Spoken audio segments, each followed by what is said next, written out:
से मुखातब थे। मेरे भाइयों, इस वक्त सूबह सिंध नाअहल और नालायक जाली मैंडेट के हामिल हुक्मरानों के हाथ में है। हर आए दिन सूबह सिंध के अंदर अवाम मुश्किलात का सामना कर रहे हैं। आज हालत यह है कि मैंगो फेस्टिवल के लिए आज हालत यह है कि डांस पार्टियों के लिए करोड़ों रुपए की बजट तो है, लेकिन मासूम बच्चे अस्पतालों में तड़प तड़प कर फौत हो रहे हैं। कोई पुरसाने हाल नहीं है। यहां के जसाइल, यहां के वसाइल बेचे जा रहे हैं।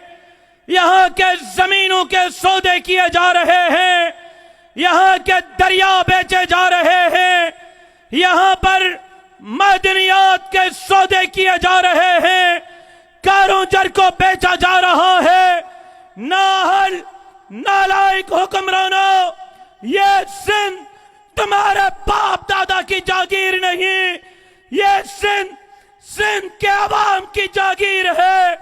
वसाइल पर, जज़ाइर पर, मदनियात पर डाका डालने की इजाजत नहीं देंगे।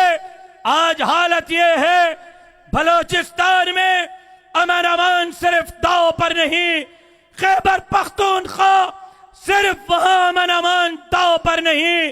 कौन है वो जो यहां डाकुओं की सरपरस्ती करते हैं? क्यों कर स्ट्रीट क्राइम कराची में उरूज पर है? क्यों कर हैदराबाद, मीरपुर खास, नवाब शाह डिवीजन के असलों में स्ट्रीट क्राइम उरूज पर है? क्यों कर आज सक्कर और लाड़काना डिवीजन डाकुओं के रहमो करम पर है? मेरी जमात ने वजीर आजम के सामने, वजीर आला के सामने कच्चे में ज्वाइंट ऑपरेशन का मुतालबा किया था। क्यों कर डाकुओं के खिलाफ कार्रवाई नहीं होती? क्यों कर उनको सजाएं नहीं मिलती? ईद के दिन शिकारपुर से शहर से मासूम 2 साल का बच्चा अगवा किया गया। गड़ी यासीन से 2 बच्चे अगवा किए गए। आज हालत यह है, ठुल से जैकबाबाद तक, तंगवानी से ठुल तक, शिकारपुर से कश्मीर और कंकोर तक, सक्कर से शिकारपुर तक, लाड़काना से कंबर शहदाद कोट तक, रात तो रात दिन को भी सफर करना महाल हो गया है। आज मेरी जमात ने अमन मार्च किया, आपके कान पर जूं तक नहीं रेंगी। हमने ज्वाइंट ऑपरेशन का मुतालबा किया, आप सुधरने के लिए तैयार नहीं। हमने फैसला किया आज के इस इज्तिमा में सिंध अमन मार्च का मौजू होगा। सक्कर लाड़काना डिवीजन के असला में ऑल पार्टीज कॉन्फ्रेंसेस होंगी। 30 जून को सक्कर में कबायली चरगा अमन के लिए करेंगे। सुधर जाओ, अमन कायम कराओ, वरना 17 जुलाई को वजीर आला हाउस की तरफ अमन के लिए लाखों लोग मार्च करेंगे और अमन के लिए वजीर आला का घेराव करेंगे। अगर गरीब महफूज नहीं तो फिर यहां का हुक्मरान भी महफूज नहीं रहेगा। आप अवाम के नुमाइंदा नहीं हैं। मैं आज दावा करता हूं कि सिंध की अवामी जमात पीपल्स पार्टी नहीं, वो एस्टेब्लिशमेंट के बैसाखियों पर है, वो करप्शन के पैसे की बैसाखियों पर है, वो वडेरों, सरदारों, नवाबों के बैसाखियों पर है। अवामी जमात सिंध में मुस्लिम लीग नहीं, जीडीए नहीं, कौम परस्त नहीं। ये देख लो, हैदराबाद में जमीन पर बैठे हुए लोग ये सरकारी मुलाजिम नहीं, ये किराए पर दी गई गाड़ियों में नहीं आए, बिरयानी के प्लेट पर नहीं आए, ये जमीन पर बैठे हुए अपने जेब से खर्च करके आए हुए लाखों सिंधी इस बात का ऐलान कर रहे हैं कि सिंध में अगर कोई अवामी जमात है तो वो मौलाना फजलुर रहमान की जमात जमीयत उलमा इस्लाम है। और अब कोई जमीयत उलमा इस्लाम का रास्ता किसी माई का लाल नहीं रोक सकता। आज कासिम चौक पर हैदराबाद के इस अवाम के ठाटे हुए समंदर मारते हुए समंदर में वादा करता हूं अगली इलेक्शन में सोच समझ कर नताइज तब्दील करना। अगर तुमने हमारा मैंडेट चोरी किया, इंशाअल्लाह तुम्हारा वो हशर करेंगे, तुम्हें मां की छठी का दूध याद दिला कर रख देंगे इंशाअल्लाह। मेरे भाइयों, मैं हैरान हूं, बदअमनी कराने वाले, दरिया बेचने वाले, जजायर और वसाइल और जमीनें बेचने वाले आज विफाकी हुकूमत की बजट पर तंज कर रहे हैं। सिंध हुकूमत ने कहा है कि हम विफाकी हुकूमत के बजट को मुस्तरद करते हैं और उन्होंने कहा है हम विफाक से मुतालबा करते हैं कि मुलाजिमीन की तनख्वाहों में 50% इजाफा किया जाना चाहिए। कल वजीर आला सिंध सैयद मुराद अली शाह साहब ने बजट सिंध की पेश की है और यहां पर उन्होंने मुलाजिमीन की तनख्वाहों में सिर्फ 12% इजाफा किया है।